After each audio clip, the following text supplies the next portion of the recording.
खरंच असं रंगदादा म्हणायला? मग आपण कधी खोटं बोलतो का? फिरो माझ्या त्या हातावरून आता कळेल मग समजा ना. हा फिरो फिरो काही नाही होणार आहे. हा पांडू आहे ना नुसतेच फुशारके मारत असतो, मुळीच नाही. पांडू कधीच खोटं बोलत नाही. मिठुराया रंगदादाचं बोलणं खरं होऊ दे. पांडू तुला वाटेल हा बरं?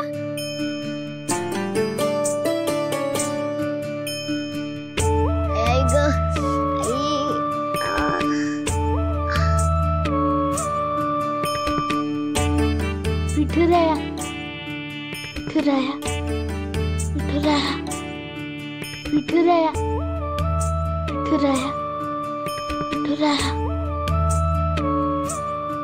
थांब थांब थांब. बरं वाटते बरं बरं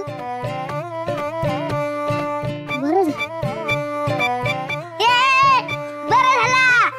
सुटला माझा हात, सुटला सुटला. हात सुटला सुटला सुटला माझा हात, सुटला सुटला. बघितलं ना, खोटंही म्हणत होता. बघा माझा रंगदादा आहेच भारी, आणि त्याच्यापेक्षा भारी हे मोरपीस आहे. हा बरं बरं कळलं. एवढ्या तोऱ्या नको दाखवूस, आमच्याकडे पण आहे मोरपीस. चल ग.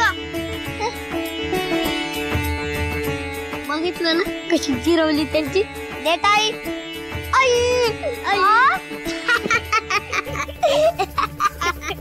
सखो, ए सखो. आई बुढी आज लयच खवळलेली दिसते. तिच्या हातात फुकणी. मी आलोच. थांब, तू अशी ऐकायची नाहीस. आलेच मी. थांब. अजिबात थांबायचं नाही इथे. उद्या वळण लावलं नाही म्हणून उद्धार होणार आहे आमचा. चल चल, तुला खुंट्याला बांधून ठेवते. चल चल चल, तू चल. सरळ सांगून मुळी कळतच नाही.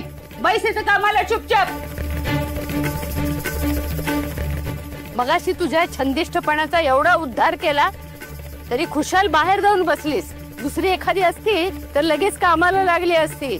हे बसली आपली मोरपीस नाचवत. आण आण ते मोरपीस इकडं. जाऊनच टाकते आता त्याला. थांब. घे गा. आजी आजी नको ना, तू सांगशील ते करेन, पण मोरपीस नको सांगूस. मी सगळे काम करते ना आजी, मी करेन सगळं. रडायचं काम नाही अजिबात. बस खाली बस. काम करायचं गुपचूप आणि पिसाला हात लावायचा नाही. इथं आमच्या जीवावर काय बेतलं आमचं आम्हालाच ठाऊक. मोरपीस नाचवते.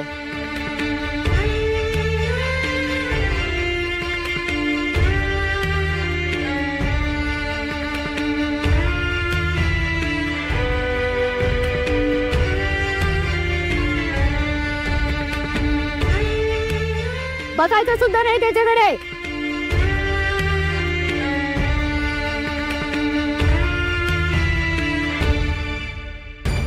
अगं काय सांगतेस बिंदू? त्या सखूकडच्या मोरपिसानी पांडू बरा झाला? अगं नाही आई, तो पांडू आहे ना महाबिलेंदर आहे. मला तर अजूनही विश्वास बसत नाहीये. नाही थांबा.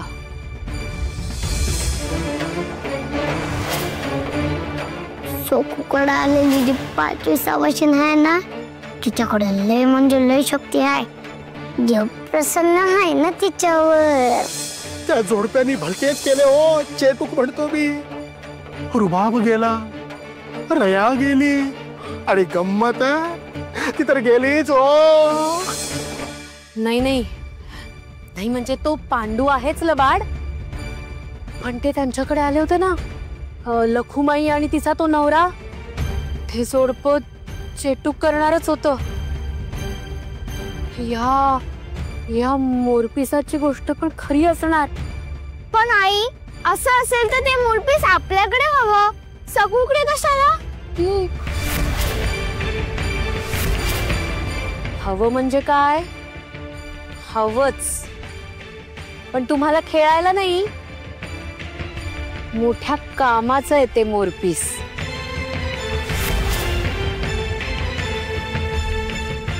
ते मोरपीस मिळवून मी मालकांना आजारातून बरं केलं तर त्यांचा आजार पण जाईल आणि त्यांच्याकडून मला एखादा चपला, हार किंवा साज उकळता येईल. कसला विचार करतेस आई? कोणतं काम? सांगते, ऐका. बिंदू, तू आधी आत्याकडे जायचं आणि मग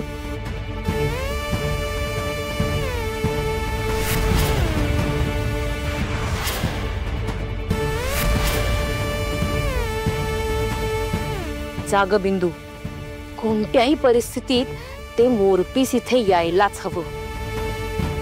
सखूला आण किंवा नको आणूस, पण ते करामती मोरपीस घेतल्याशिवाय यायचं नाही. समजलं? होय. जा.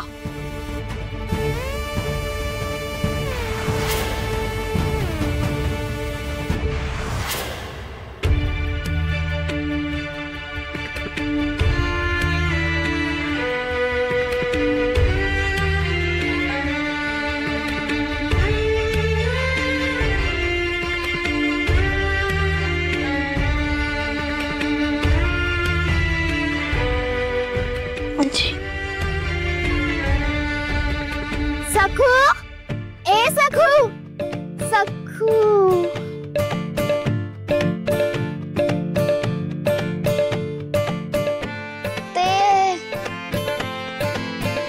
काय ग बिंदू?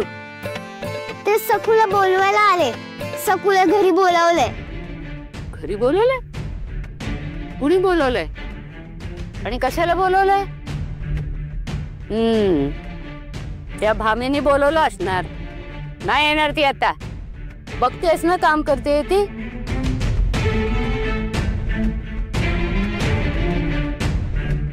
हो पण आत्या. अगं पण काय? कशाला बोलवलंय ते तरी सांगशील?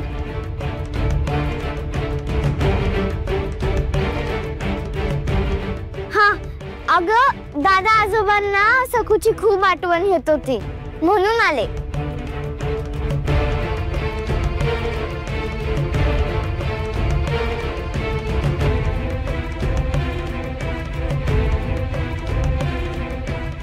सासूबाई, आता काय बोलणार?